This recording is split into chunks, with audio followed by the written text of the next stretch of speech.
Portfolio Builder members, welcome to our August 21st trade alert. Today we are trading the SPY, and I'll start off with a quick audio check before I get too deep into the content. And this is a live stream for those of you watching the recording. Just remember, every day at noon, if you subscribe to our YouTube channel, you'll get an alert about 2 hours early with the link so you can connect with us live and chat.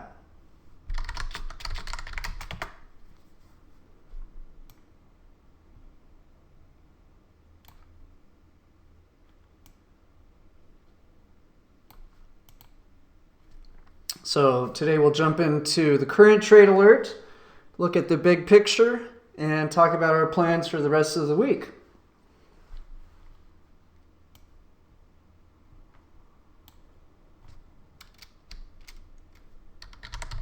All right, so I'm going to go ahead and zoom in. Today we had a 26-cent loss on our SPY trade after being down a little bit more yesterday. We had a sell-off yesterday. The expectation from Friday onward was that the SPY would start shooting up to new highs, as we believe the U.S. economy is fine, the earnings are strong, and the rest of the world is in trouble. And so this is causing a huge outflow of capital into U.S. markets, the stock market and the bond market, including the dollar. So everything's great for America, and that's why we've been betting big on the SPY going up. Also, the central bank, the Federal Reserve, is expected to start lowering rates over the next 6 to 12 months by about 100 basis points, and potentially even starting to buy up government debt. But at this point, they don't really need to, because the only positive yielding sovereign debt available to investors is now in America, about 95% of it. So we'll take a look at that. So the overall result is the SPY went from 292.62 when we put on the trade on Monday. And today, as of closing the trade, it was down 292.50. So it went down in value 12 cents. And that's after gapping up this morning. So we were on the right side of the trade and are continuing that trade today.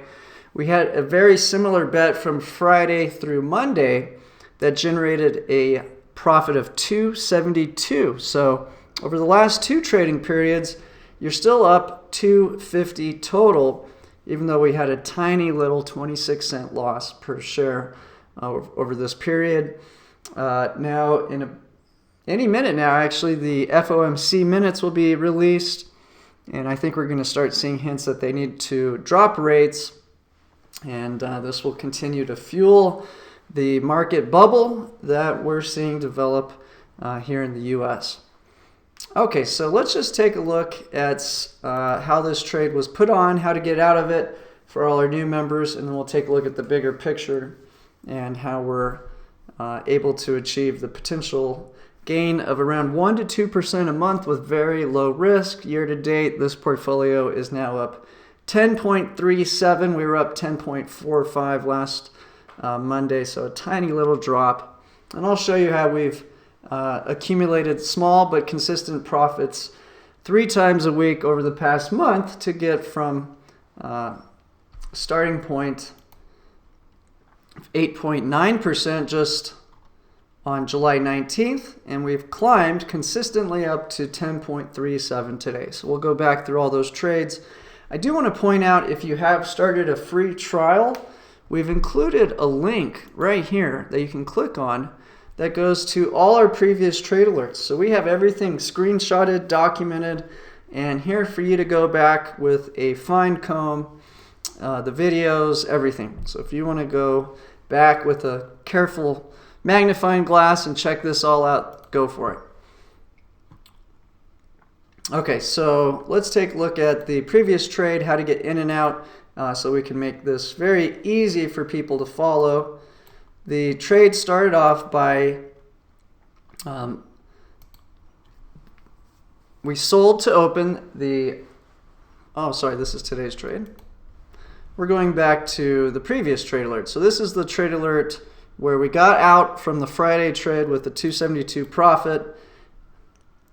And all we had to do was buy to close the 291.50 call. The next part of the trade is this right here. And so if you took our Monday trade, this is what your option contracts are holding currently. We were short the call, the 295 call, which we collected 39 cents. And then we use that 39 cents to help finance downside protection on the 289 put. So we're short the call, long the put. It's called an option caller. Sometimes we try to generate profits from selling call options, and sometimes we let the underlying asset generate the profit. And so we can make a lot more money letting the SPY rocket higher after it's had a sharp sell-off. And so that was a situation we came into on Friday, and how we managed to get about 10 times the normal return we target. So if we can make just $25 3 times a week, 52 weeks a year, that comes out to right around 1 to 1.25% a month, with a lot of consistent profits and very little downside risk. So to pull off a $2.72 profit, well, that's how much we're trying to earn in 10 trading periods. And so this can only happen when we have a high expectation that the SPY is going to travel higher at a rapid pace, which is what I'm expecting for the rest of this month and possibly through September and potentially all the way up to December. Now we'll talk about what could be some bumps in the road along the way that we need to look out for. Either way, this is the trade we put on Monday after having done a very similar trade from Friday to Monday to get that big profit. Here's how we get out of the trade today. We buy to close the August 21st 295 call, so we got to keep almost all of that credit. We only paid a penny to buy it back. Our put option at the 289 strike still had 4 cents of value, so we got out of the option caller for 2 cents. But then immediately we do want to jump into the new trade alert. Now, I can't reveal the new trade alert in the live stream because that wouldn't be fair to our paid members. So if you are watching this recording late or your free trial has expired, you're not going to get the trade alerts real time. So if you don't want to miss out on trades, call Dean and upgrade your expired free trial at 505-322-7515. What you'll get is an email with the trade alert and a text message about 10 minutes before noon Eastern every Monday, Wednesday, Friday. And that's how we can generate safe, consistent retirement income with absolute protection. We call these atomic bomb-proof trade alerts. And I do want to point out that people on a free trial or a basic membership are only getting this part of our portfolio right here. That's the Monday, Wednesday, Friday SPY trade alert, which has a great return, but it's only based on trading the SPY. There's a little bit more that you can do to better allocate your portfolio and weatherproof it from all market conditions. So if you've ever heard of Ray Dalio talking about a weatherproof portfolio, this is exactly what he's talking about right here. And if you look at my general strategy, I like to have 40% in the Monday, Wednesday, Friday SPY trade alert, but then I have it balanced out with another 40% of my assets in the Thursday bond portfolio trades. So during a free trial, or if you're just on a basic membership, you're going to miss out on the bond trading plus our Tuesday trade alert, which has almost doubled the return of the SPY program. And if I look at our combined return when you put all the strategies together, you can see just how smooth and consistent the returns have been, with a 1% return in December, 2% in January, 1.7 in February, 2.7 in March, 1.1 in April, 2.2 in May, 3.2 in June, our only losing month in July, and August so far we're up 1.5%. And so I wanted to make this really, really simple for people to understand what our total strategy is. Now, during a free trial, we typically just let you try out the SPY trades because we don't want to overwhelm you and we don't want to confuse you. But once you really follow the program in detail and you follow the entire system, this is how your $100,000 is broken down. you would put 100 shares into the SPY ETF, which costs around $30,000. Currently, we're long Facebook on our Tuesday trade. That's 100 shares. That costs approximately 185 a share. So you can see right away we've got almost half your capital invested in equities between those two trades. Next, we're buying 200 shares of the TLT. That's the 20-year Treasury, and this has been one of the easiest trades of the year. Very consistent, very little drawdown, and you'll find that usually if the SPY goes down, the TLT goes up, and when the TLT goes down, the SPY goes up. But in general, they move in tandem together. And this is how we can really ensure that we have very little risk in any given trading period. Now, on top of that, I am currently recommending that you have about 10% of your cash buying and holding GLD and Bitcoin. And here's the ratio I would recommend currently. That's 50 shares of the GLD ETF, which is about $140 a share, and then a quarter of a Bitcoin. So that's about 10,700 for one Bitcoin right now. And this is the exact breakdown of how I would take $100,000 and diversify it so that there's very little risk and that we can take these options and reduce the downside by always having put options below the SPY and the TLT as well as Facebook, and then generate consistent income from selling covered calls. Now, the buy and hold portfolio is meant to simply be bought and hold with no option protection. That's why it's the smallest piece of the puzzle, but it's also generated the greatest gains. And if I go back to our total returns, you can see that that precious metal cryptocurrency portfolio has paid off with 100% return to date. And actually it was 200%, but I've been adding cash to it, which dilutes the total profit versus the capital invested. So that actually understates how well that portfolio is done. All right, so let's take a look at the SPY program, how it's been performing. And I also want to point out for those of you who are not interested in trading the SPY 3 times a week, you can simply do this to the trade alert. Let's say you didn't want to trade again until let's say next Wednesday instead of Friday. You would simply go choose the expiration of the 28th, and you can have a very similar setup. You can see the profit and loss is just about the same, but now you have a little less work. Are you going to make less income? Sure. But now you have an atomic bomb-proof trade alert. The SPY could crash to $100 at any point between now and next Wednesday, and it wouldn't matter. You own a put option, so you'll get a minimum of $2.89 a share. Now, for people who want to maximize profits, of course, it makes sense to keep up with the options that are trading at the nearest date to our current trading period. So that would be Friday. And you can see you make just about the same money between now and Friday as you would between now and Wednesday with this trade setup. So I do want to point out, if you don't want to trade 3 times a week, don't worry about it. Just set the expiration at the next date you're ready to trade, and then you'll be able to follow the new trade alert on that date. Okay, so that's a quick tip that will really help out people.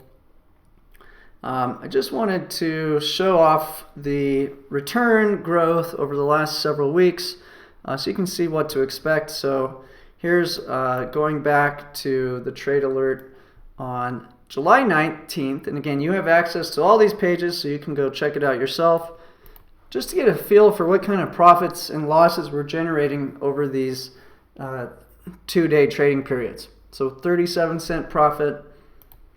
Next trading period, we had a negative $1.62. Next trading period, we made $1.60.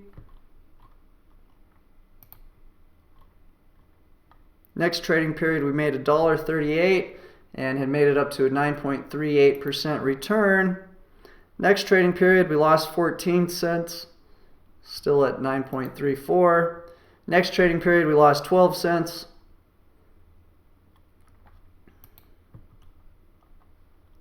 Next trading period, we actually took a big hit And this is when the Trump tweet came out saying he's going to raise tariffs. We lost $5. Now, I do want to point out everyone else lost $9.21. So because we had our covered call and our put option, even though we were very bullish at this point, expecting the Fed to lower rates, expecting the SPY to go higher, the tweet came out and caused the equities market to dump. And at the same time, the bond market started to invert, but it was okay. Quickly after that, we made $1.32, jumped back to 8.4.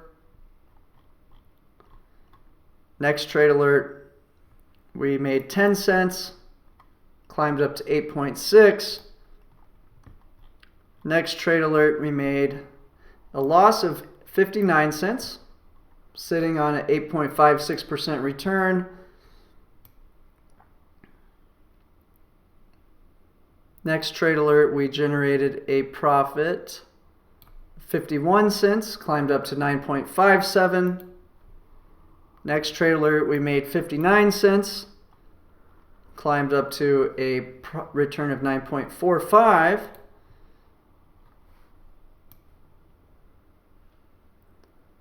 Next trade alert, we did lose 30 cents, which pulled us back slightly, sitting at 9.47. And then this was the Monday trade. We had a big win.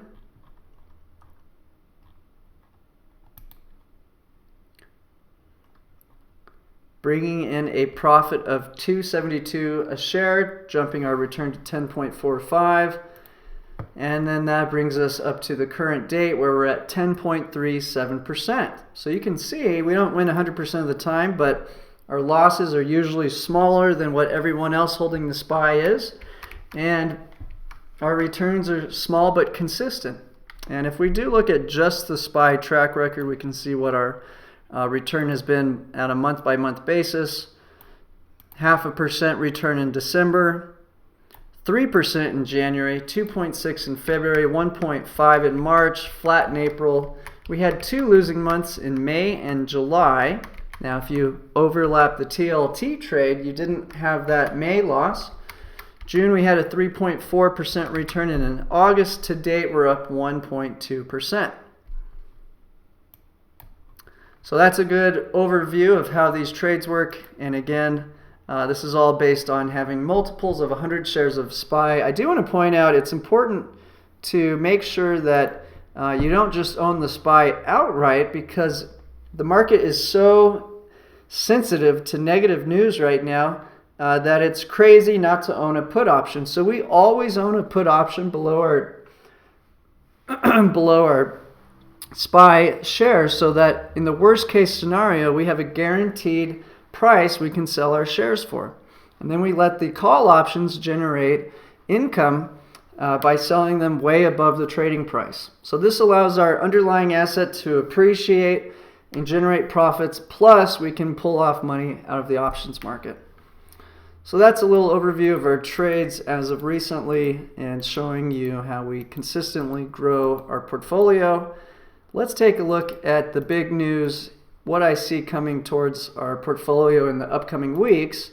And again, I do want to point out that if you are missing out on some of the trades, if you call Dean, you can get upgraded right now. You'll get all the trades Monday through Friday and be able to really weatherproof your portfolio during this U.S.-China trade war. So call Dean right now, 505-322-7515. All right, let's take a look at the top news.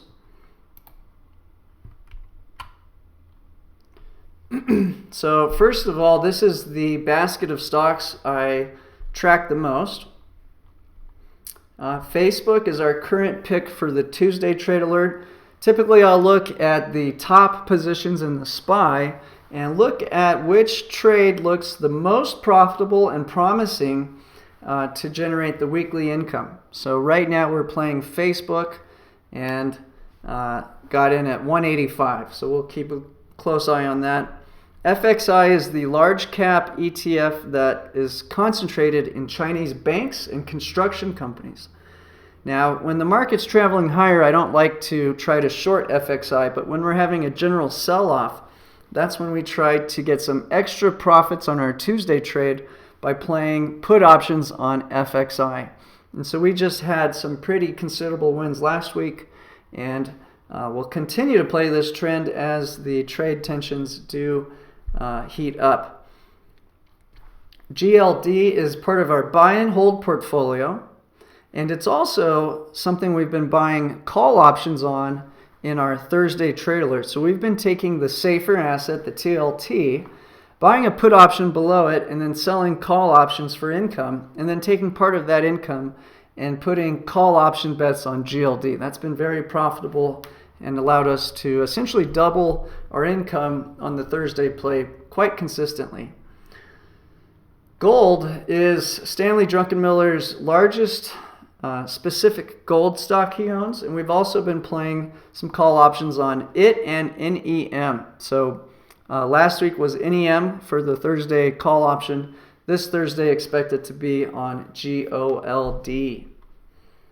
HYG is the high yield corporate debt ETF, and this is the riskiest basket. You can see it's already starting to weaken and is a potential leading indicator for a recession in America. So more important than that is this LQD. This is the investment grade bond ETF, and a lot of the bond analysis experts are primarily watching for a downgrade of about half of the bonds in this ETF, the triple Bs.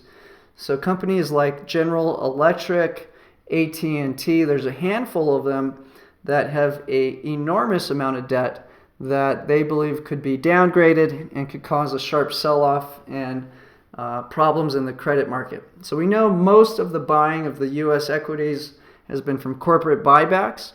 So as long as LQD is in a straight line up, that means they have easy access to capital and will most likely continue buying up their own shares.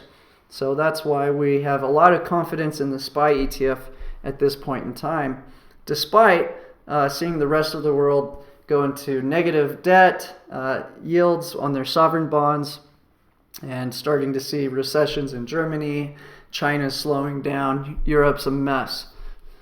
Silver is the stock I like to rotate in and out of when trade tensions are escalating. So we've been playing silver quite profitably in our Tuesday play. Right now I'm expecting the equities market to rally and potentially a small sell-off in silver and gold. So we're out of the silver play in our Tuesday, and we're now long Facebook.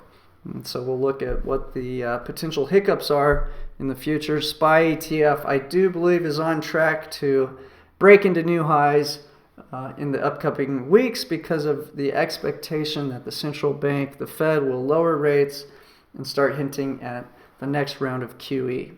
Also, I'm really bullish on the SPY because U.S. has access to essentially almost an unlimited line of credit at extremely low rates, and we have a president that wants to spend a ton of money. He's a real estate developer. He likes to borrow, spend, build. And so this should boost the GDP significantly and make America really roar in terms of profits and GDP. So I do suspect that the SPY can travel significantly higher with the current macro environment. And there's only a few catches to that, which we'll get into in a little bit. So here's a look at the SPY. And you can see with the recent sell-off, we did well with some trades that profited from a down move in the SPY.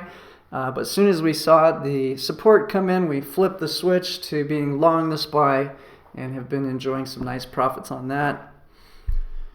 TLT is our Thursday play. This has been one heck of an easy ride, very little volatility. There's no end in sight to this play. Of course, once rates get close to zero, probably people are going to start freaking out and starting to take profits. But we're a long ways away from that, probably 12 to 24 months at the earliest. So I do suspect we have a continued long run in the TLT, and that's why if you do follow our Thursday trades plus the SPY trades, you're going to see the overlap makes it so hard to lose money. And again, if you're new to our program and you do upgrade, you'll get all of the trades instead of just the Monday, Wednesday, Friday trades. And here's how you would take $100,000 and break it down. You'd have 100 shares on the SPY. Now, if you want to skip the Tuesday trade because you don't like Facebook, you could just go up to 200 shares on the SPY. No big deal. Tuesday trade is a higher risk, higher return trade that's designed to do just that. Takes bigger risks for bigger gains. The Thursday trade is 200 shares of TLT relative to 100 shares of the SPY. And currently we're a little overweight on equities and a little lighter on the bonds. And I think until we get the next big scare in the China trade war, that this is the right way to be balanced. So you may see me ride equities to new highs and then take a little bit of the weight off the equities and go up to something like 300 shares of the TLT and potentially switch the Facebook play into silver. So we'll see how that plays out and when it plays out as we look at the big news, the big picture. Okay, next I have a group of European stocks I'm carefully watching, including Deutsche Bank and HSBC Bank, as well as the German ETF. And you can see Deutsche Bank has been just collapsing for a year from 12 down to 640 as a low. If this goes below 6, many people think it can go insolvent and create financial systemic risk in the banking system. So of course we got to keep a close eye on that. Germany is potentially the best leading indicator for what's going on in the global growth story, especially for trying to figure out what this Fed will do. I like to look at the German bonds. So clearly it's still having some trouble. A lot of drama about HSBC having some sort of odd relationship with China where they were essentially guarding the peg of the currency conversion rate. And a bunch of people have been getting fired and a lot of rumors of what exactly is going on here. The bank has been selling off. It's down about 30%. And you can see a lot of buying down at this 35 level, something we're paying close attention to as Europe may be a bigger problem child than China. Here's the China and emerging markets stocks I pay close attention to daily. And so you can see the emerging markets ETF has gone nowhere for the entire year. A lot of buying going on right here. South Korea ETF is also a great leading indicator like Germany. I like it better for predicting stocks, and I like the German bonds for predicting rates. Clearly still in trouble, no significant rebound, although a lot of buying happening at this $51 level. GE potentially could crack the entire corporate bond market in the US, so we're simply watching it as a canary in the coal mine warning for the bond market, rather the corporate bond market, especially that investment grade. Crude oil showing a little bit of strength. Now I look at it for two things. Number one, if oil prices are low, that'll keep inflation low, which will help this bubble continue to expand. And also, it does signify that there's low global growth and demand for oil. So that paints this picture that emerging markets in Europe are in trouble and all this capital flow is flying to America as long as our earnings are strong and inflation is low. I think we're going to see this bubble continue to expand significantly. Here is the conversion rate of the Chinese currency to the dollar. You can see it's at an all-time low, which has pushed a lot of capital out of China as it's devaluing the citizens' savings and they're buying up everything they can that's not the Chinese currency. So we're talking about the dollar, treasuries, gold, Bitcoin, and stocks. And you can see after the tariff threat was raised, they immediately devalued their currency to offset those tariffs. and that's what continues to put pressure into the gold market and speculative products like Bitcoin. Now the euro is continuing to lose its strength against the dollar, and so this is just the big trend. As long as the dollar remains this strong, we're going to see emerging markets continue to have trouble to pay their debts, which are denominated in dollars. They're going to continue to have to lower their rates, print more money, and this is just going to, from my point of view, push the equity and bond market in the U.S. higher and higher, which is perfect for our setup because we have essentially 40% in the SPY, 40% in the TLT, and then we've got a nice big chunk in gold. So altogether, it's very hard for us to lose with the macro picture right now. And I will talk about what could derail it in a moment. Here's the German bond, just in a free-for-all. Now, it did have a little bounce, which you can see right here. They just sold a 30-year negative bond, so they're actually getting paid to be lent money, which is complete insanity. And the correlation between the German yield and the U.S. yield is extremely correlated. Makes it relatively easy for us to predict what's most likely in the cards for our central bank.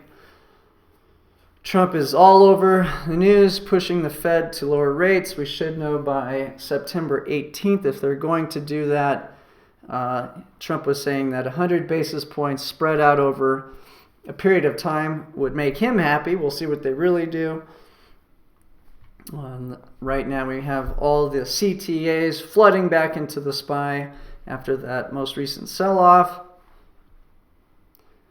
And so now we get to the caveat of what could derail the U.S. equities market. It's extremely sensitive to negative news relating to China.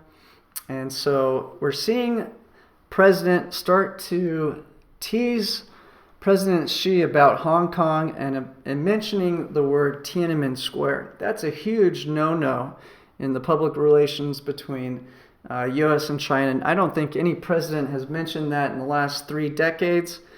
So this is definitely starting to show signs of aggression. And it's not clear if China is going to really retaliate and try to aggravate the U.S. or if they're just going to play the punching bag card, take the hits, and see how quietly they can walk away from this relationship with the U.S. And I'm starting to wonder if they really think they can push Trump out of office, because if they fail to do so and really aggravate him, how much pain could be applied to China. So I think they have to be a little careful on that.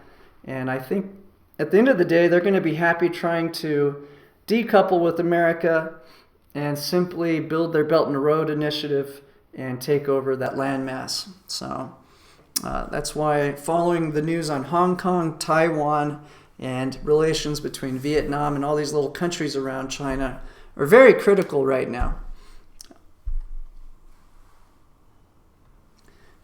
The news regarding Huawei seems pretty clear that we are not going to allow Huawei to operate freely, and this could add a lot of friction. Right now, tariffs, about 1/2 of the $300 billion is going to be applied on September 1st, and then the rest of it, a lot of retail goods, on December 15th. It's not quite sure yet if we'll let Apple off the hook, but I think Trump wants Apple to get out of China and move their factories elsewhere.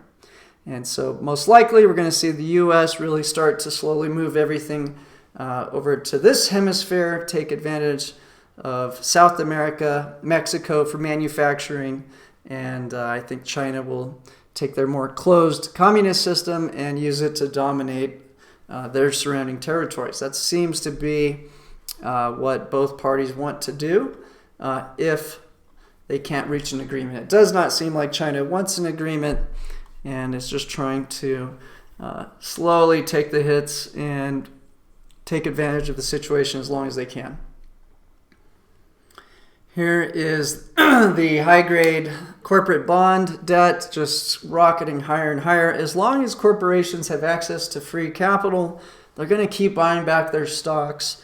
And so with the rest of the world in trouble, U.S. bond market is the only game in town where you actually get a yield. Everyone else, you're paying to have the right to lend them money. It's absolute insanity. And when everyone starts to take profit on these bonds, that could lead to a huge explosion in equity prices, as there are something like $16 trillion in negative sovereign debt right now. Trump is starting to intentionally irritate Xi by directly commenting on how to handle domestic affairs.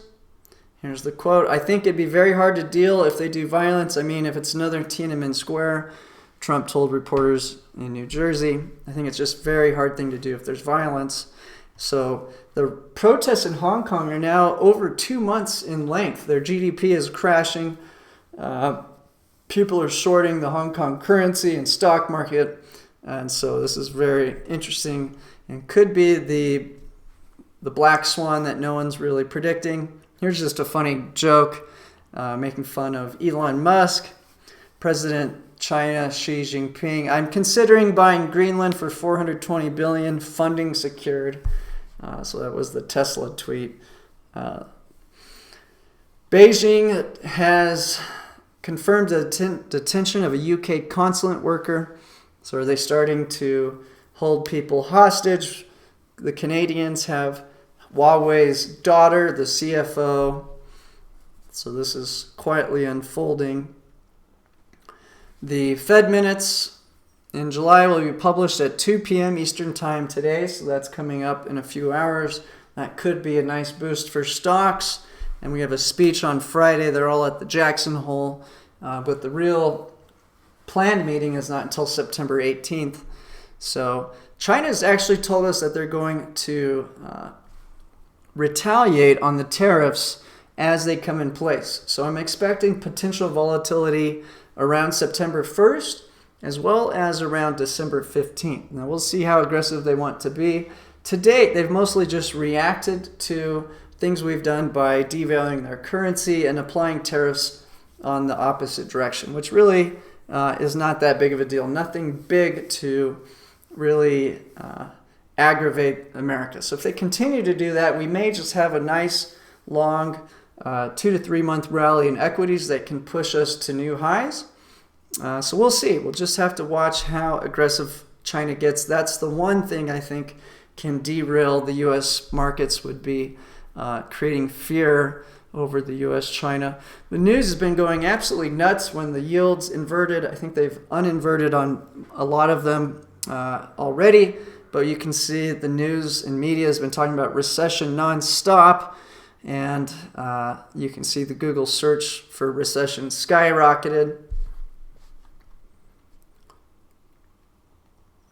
You can see China is very upset about what they believe is America's, quote, black hand in trying to create protests in Hong Kong. I would not be surprised if we were helping incite that unrest. Of course, we would never admit it.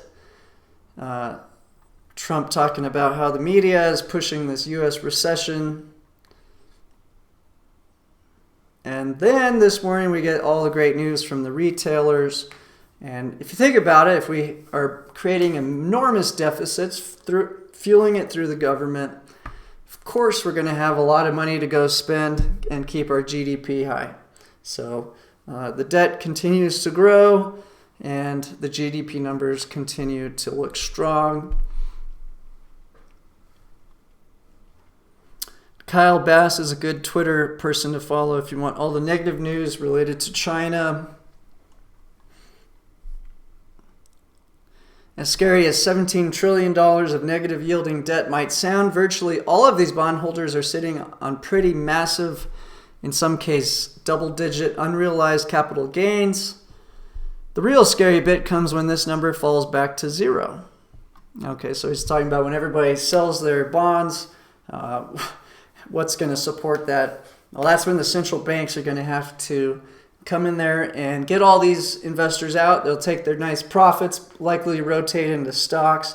And I think the central banks will try to keep yields at a flat or controlled yield so that we don't get a collapse in the bond market. Of course, these governments are going to need to continue to fund all their their deficits. They can't do it from tax dollars, so they have to print.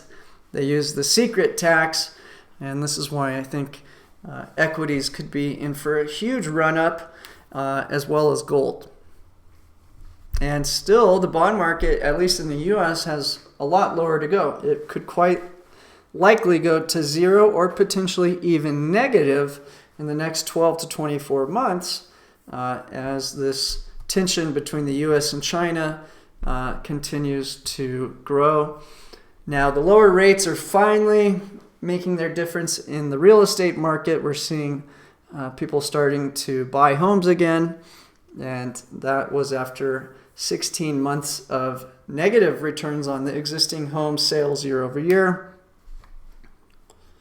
Buybacks continue to accelerate, although we had Goldman Sachs saying they're down. Quite frankly, they're not, and that's been the main buyer of stocks.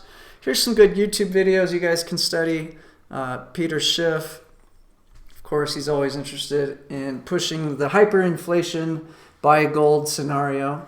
And one of his key points is that the steel tariffs, the American Steel Company just had to lay off 100 people and how embarrassing that would be for Trump, and talks about his predictions for zero rates, inflation, and a big run-up on gold. This is an interview with Trump. Key highlights are, and he also had one in his office, and he's basically going on and on about how the last three presidents did not take on China, that he has done it because he has to, and that smart people should thank him. And so there looks like there's no end in sight to the U.S.-China trade war. And we'll see how aggressive he wants to get going into the November election. He knows if there's a recession and a crashing economy, that his chances for re-election are much lower. So I'm suspecting he's going to lighten up a little bit, maybe put this 10% tariff on, and then just kind of let it ride, brag about all the money he's bringing in. And if he does just what he's been doing, these tiny, tiny little tweaks to get the Chinese economy derailed, it's causing a slowdown around the world that's pushing capital to the U.S. So this is allowing him to essentially get almost free debt to America and then turn around and potentially do a huge $1 trillion infrastructure project, which was on the table a few months ago, and the Democrats were supposedly on board, and then talks of impeachment caused him to get upset and take it off the table. So my expectation is that we're going to see the U.S. able to borrow tremendous amounts of money over the next 12 months and to invest it and goose up our GDP. Plus, when you start raising tariffs, it's causing all these people to load up and try to beat the tariffs. So it's been making our GDP numbers look even better than they potentially would have been. And so all of this points to potential bubble just getting out of control in both the bond market and the stock market and gold.